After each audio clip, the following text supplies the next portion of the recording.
هذا واحد الفيديو قصير غنصححو فيه بعض المفاهيم أو المغالطات اللي حاول يمررها المشعوذ بن كيران.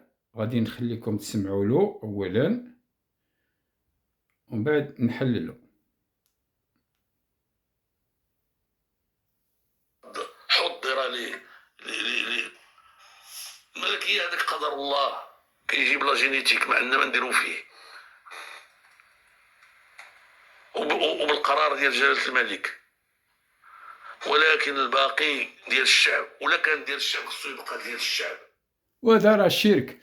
واش قدر الله ولا إرادة الملك؟ خاصك تختار. ما يمكنش لينا الله ملي كيبغي يقرر شي حاجة ما كيتشاورش مع سيدك، ما كيدخلوش في القرار. هذا كيحط سيدو في مثابة الله، ما عندوش شريك. هذا شرك أولا. أما باش تقول لنا قدر الله، حنا كلمة قدر كنقولوها في الدارجة المغربية إلا كانت شي مصيبة، زلزال، جفاف، وباء، هلم جرا.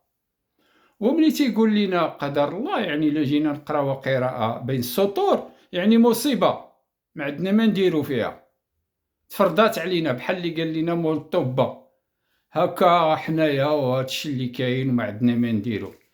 هذه كتسمى كيفرض عليك الامر الواقع، بغيتو ولا ما بغيتوش كما كان هادشي اللي كاين.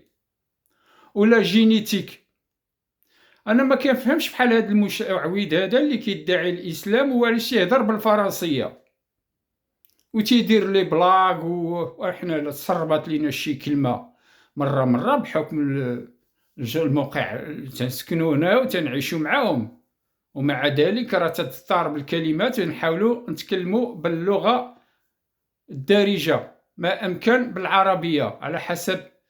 راه مده هذه بيننا وبين الوطن راه طالعين في 40 سنه. اذا نرجعوا للكلمه ديال قدر الله، ماشي قدر. اذا الشعب يوما اراد الحياه فلا بد له ان يستجيب القدر. انا هادشي اللي تنعرف كما قال الشابي. اما حنا في المغرب ما كانش عندنا الملكيه اصلا، كانت عندنا سلطنه.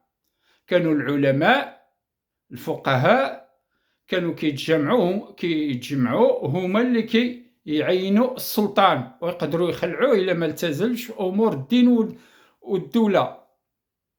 وملي جا ولد الباشا القلاوي كما قتل باه قتل هاد العلماء. هادشي راه المغاربه ما تعرفوش. قتل العلماء، قتل المناضلين، قتل جيش التحرير. اش نقول لكم راه احتلال. علاش ما بغيتوش تفهموا؟ الموس السكين ديال الاحتلال مازال هي راه غير القبطه اللي تبدلات. اذا حط لنا الملكيه باش يدير ما بغا، باش ما كاين لا نقاش لا والو. وراكم كتشوفوا كيفاش استغنى، كيفاش ولات عنده القصور وكانوا ما يكسبوا ما يعلموا. راكم كتشوفوا الصور في انترنت كانوا يغمسوا في التبصيل هما كاملين. محمد الخامس كان عنده جلابه متقوبه، الصور راه واضحه. اذا منين جاتهم هاد الثروه هادي؟ خبر في راسكم.